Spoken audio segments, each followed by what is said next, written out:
Peace and many blessings, y'all. I know it's been a while. Homegirl was tired, and I had to get some well-needed rest and to allow myself to rest without needing to feel productive or like I needed to produce something for someone else rather than for myself. So we didn't have that Pisces full moon reading, which is completely okay. But I definitely went through a period of just like, F this, and like I'm not doing this no more. Not even necessarily the readings, more so my relationship with Instagram. And it's because I want things to go a certain way. Like I want to put out a certain offering and then have it be like, okay, booked. Because that's where I come from, you know, in a sense of, if y'all don't know, my whole journey before I moved to Florida, I lived in Philly. I was a hairstylist and it was very lit. It was very lucrative. And I would put up my availability and all my appointments for the month would be booked within maybe 6 minutes. So to go to a place of where I'm constantly putting out things to offer people, and it's like very far and few between, that kind of did something to my confidence where I'm like, I'm not about to do nothing on Instagram anymore. And I really think that it's a push for me to step outside of the Instagram fields and go more into other social media, but more so in person. And I'm trying to find my spaces to teach in person, and teaching being whatever it is that I want to teach. You know, I got so wrapped up in watching other people's journey where they teach a specific thing and they know exactly what it is. And I am so, this is nothing to the other people, but I'm so much more expansive than that. I can teach anything. And obviously I'm so qualified to teach whatever is in my field, not just like teaching things that I don't know anything about, because that would be foolish. And I'm more so about elevating the consciousness, not depleting it or making people dumb or fall into dogmas and things like that's not it. So I really had to do some sitting with that, and I'm sitting right now in front of the Bible. One thing I have had interest in is like doing like a metaphysical study of the Bible, because anybody who knows me knows that I started off with like I started off my spiritual journey with like a hatred toward Christianity, and again, not towards God at all, because I've always loved God, no matter if I knew what name to call it by or me by, for real. Just the whole, like, I see the hold that it has on my people and the deep patriarchy that is embedded inside of this book, outside of the truth and outside of some truth, and some very good lessons and things. So I'm reading the book of Matthew right now. And what is this? This is Matthew 9:37. I might mess these words up because I do not speak from the BC times. How about I do this, right? Then saith he unto his disciples, the harvest truly is plenteous, but the laborers are few. Is it plenteous? Whatever. Yeah, that makes me think about I'm doing too much. I'm doing too much, or trying to do too much within my control, and not allowing in the divinity, not allowing the divinity to come through in my life, because I'm like, oh, I gotta do this, making it a physical thing, making it an offering. I gotta make sure I'm showing up on this platform, and I gotta do this, I gotta offer. And my biggest thing with Instagram is I feel like people want to be marketed to. I'm not a marketer. I don't fall into capitalism. My work doesn't fit into your lack. I'm not profitizing off of your lack. I don't even want you to be having a lack mindset. And I feel like a lot of the advertising, especially in the spiritual community, is like, I know that you don't have this. I can fix it for you. I can teach it. And it's just like, that's not my energy. I'm not trying to convince nobody that they need anything from me. I would want you to rather just be drawn to me. Like, oh, wow, I wonder what that's about. And then let me ask her, because I have these dreams since I was a kid. Since I was a teenager, I always wanted an advice column. Like, I just wanted people to come to me with questions so I can give them general advice. And I still do want to do that, but it's like I talk about wanting to do it, and then I don't do it because I'm not sure of the platforms and Like, and then giving advice in person. I don't know. So I considered doing a live reading somewhere, if someone would allow me to host a live reading, like how I do the readings on YouTube for the full moon and the new moon and things like that. If I could do that at a coffee shop during a certain time of day, and it will only be for those, you know, new moon and full moon services, and it'll be just general for the public. They could probably donate if they want to, but I don't even, you know, I ask y'all, I tell y'all that y'all can donate if you want to too, and there's no requirement to do so, obviously, because I'm putting it up on a free site and I'm going to be in a free open space. So those are things. And then if y'all ever have worked with Human Design, tells you about like different gates and channels and how that accesses with you, and it's very interesting if you're interested in self-discovery. It'll tell you like the type of person that you are. I think that I am a projector, and that means that like whenever people get around me, they'll see what it is that they really don't want to see within themselves. So I have been called like annoying a lot of times before, because I'm challenging you to see you for real. See yourself, because you're gonna see me. So there's that. Human Design, they also have a website, and the website, it's like if you don't want to pay for the app type of thing, it gives you similar information. You'll just have to do a lot more work to find what it means. So like it'll show you the gate, but you might have to look up on Google what that gate means for you, you know, and you will find it. So there's that. Anyway, on Human Design, something that I learned, my hair is getting longer, I can like tuck now. Anyway, what they were telling me is that a big thing in my life is waiting for invitation.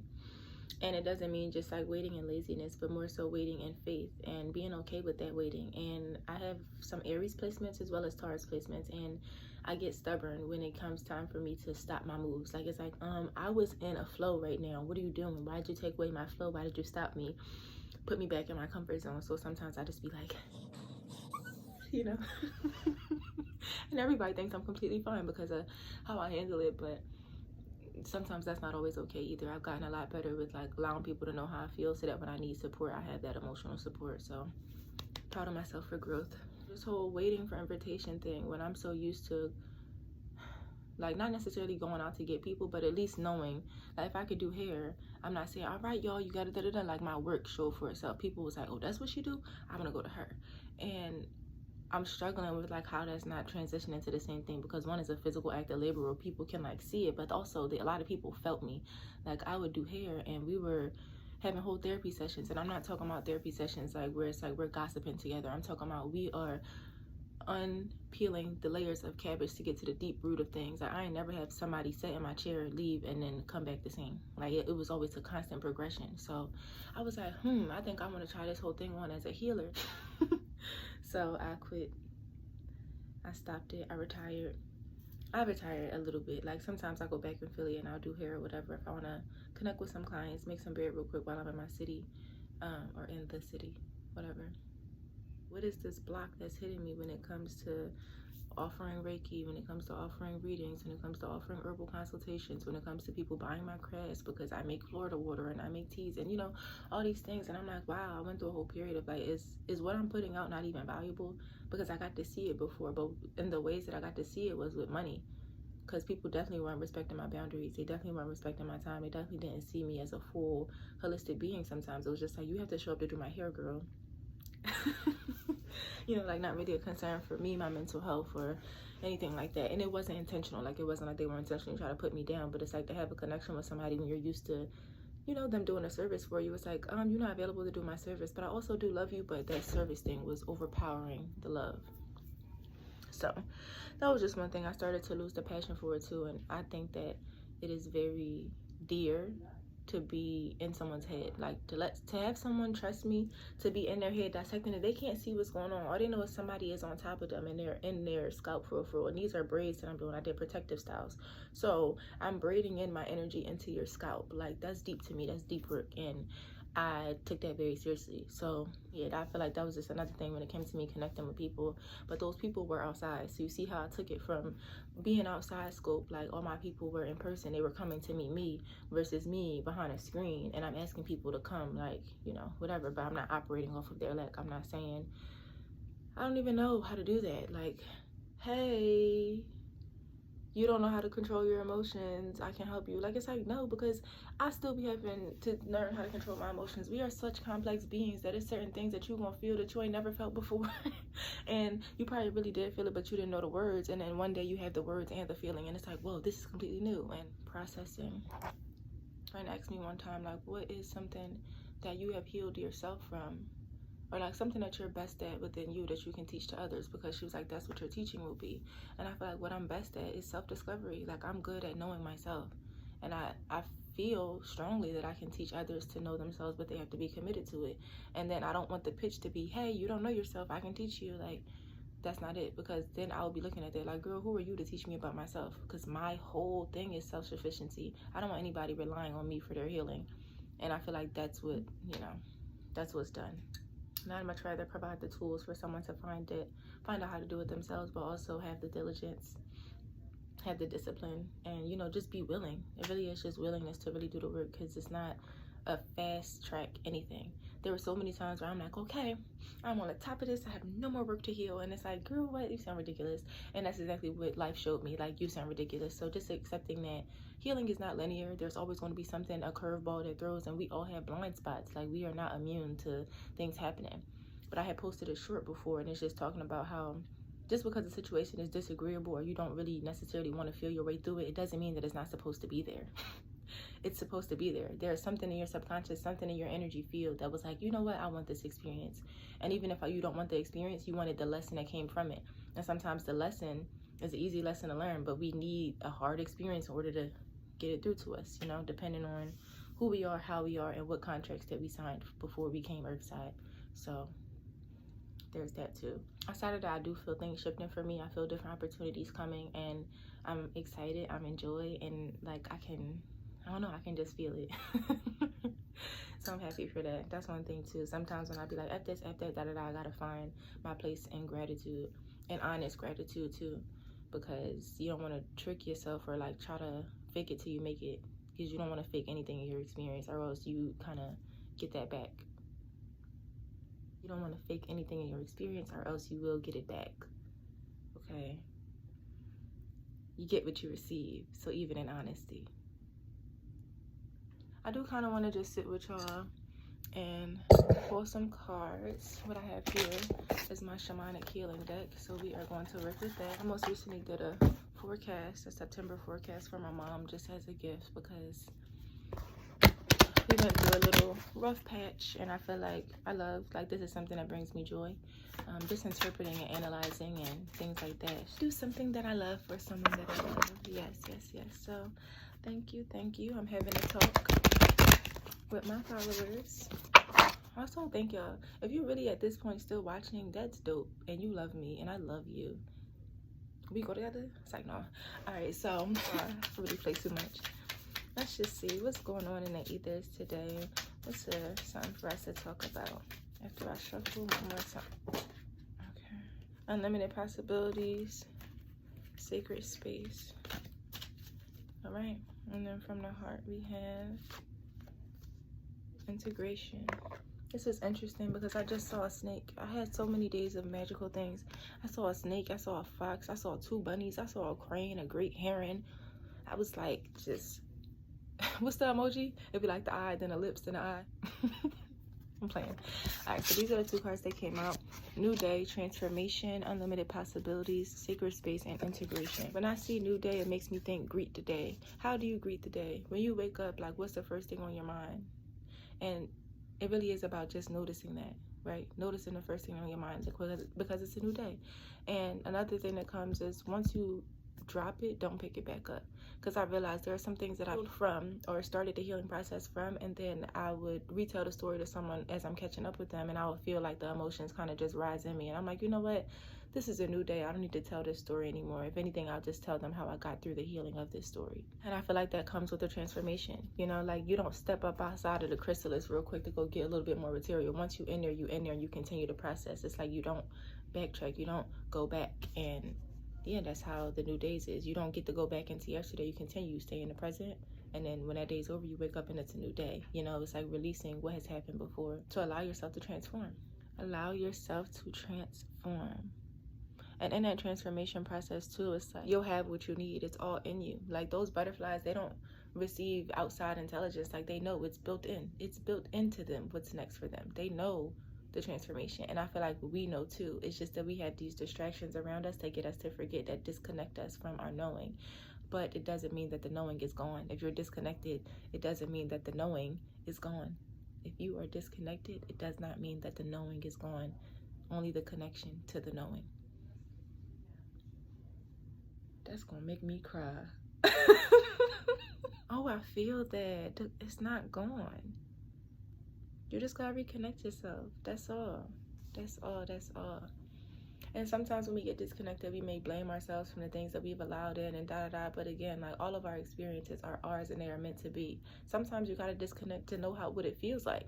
Like, oh wow, I'm disconnected, I wonder how I get back in there. And then that process teaches you, so that if you ever get disconnected again, you remember that one time that it happened before, and you're like, oh wait, I gotta go back. And unlimited possibilities, it just makes me think about mycelium networks inside of trees. They grow a whole forest. Mycelium networks through the roots that just help grow a whole forest. You know what I'm saying? That's something so small. So I think that that's how we view ourselves, as something so small connected to something so big.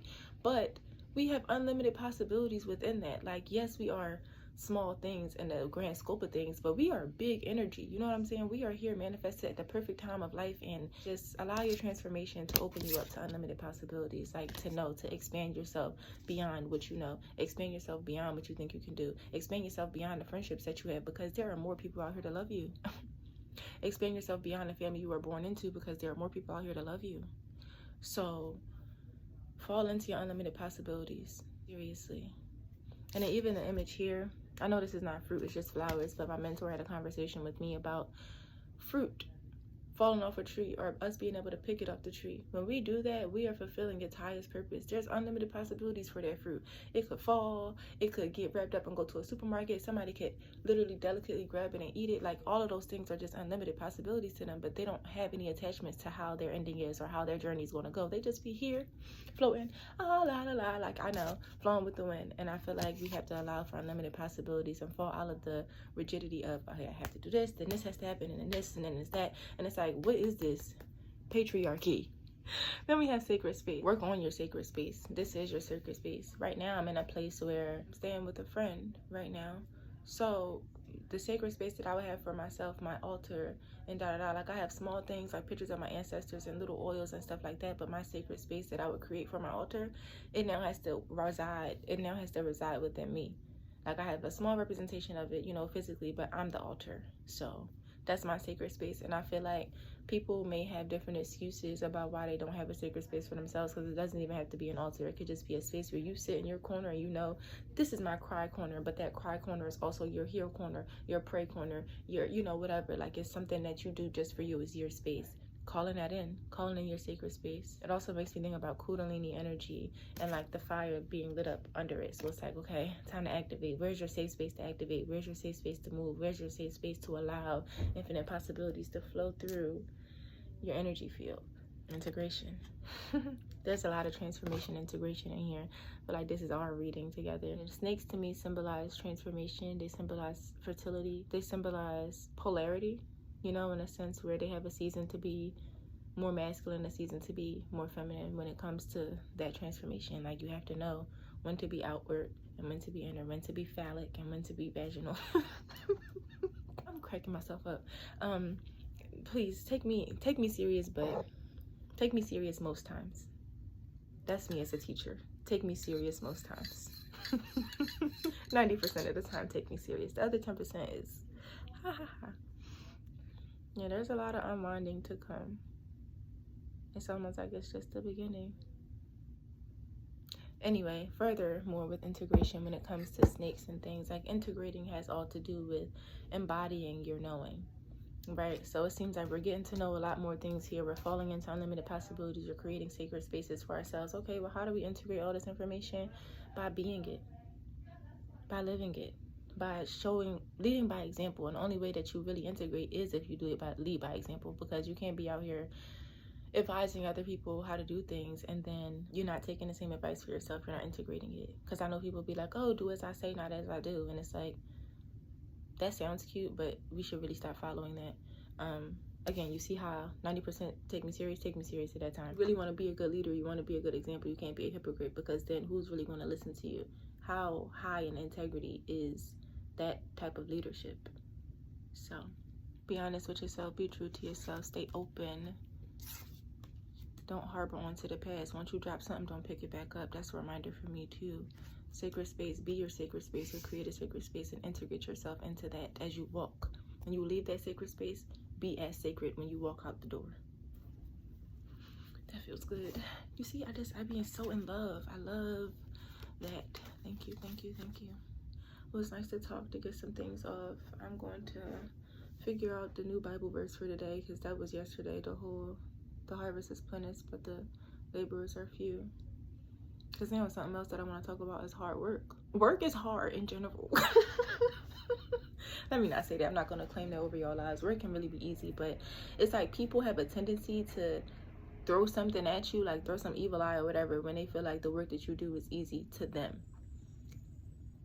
Get a load of yourself.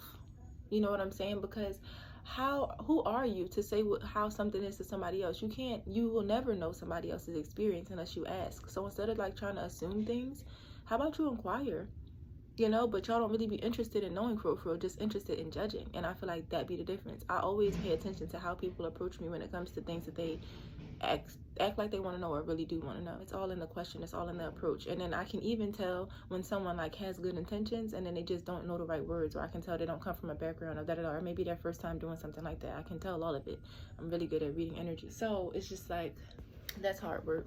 Then I also think about the feminist movement and how that was just women against women. Why would you as a woman want me to work hard? Womb to womb, for real. Let's talk about that. So yeah, you have to work hard, pull yourself up by your bootstraps. And it's just like, that's tired and that lacks community and it's patriarchal. Like I'm really into pointing things out that are patriarchy right now. So that's where I'm at. I'm at a real point of like, I want to dismantle that. So whenever I see it and I feel how it's been embedded into me specifically or in any of my experiences, I'm quick to like point it out, take it out, analyzing it too, just to see where it came from, so that way when I see somebody else in that same path and they're actually seeking help, seeking advice from it, or they even want to see different examples, I can note that. Because I realize people do like seeing examples if they don't know. Like that cognitive dissonance kind of forces you to be like, closing it off, don't want to see it. So yeah, I can go more into these details. I'll just let y'all comment and talk to me without being attached. Y'all may not talk to me. So yeah, doing good, healing. If any of this conversation helped you even without the reading, let me know. And just thank you for being here and being present with me.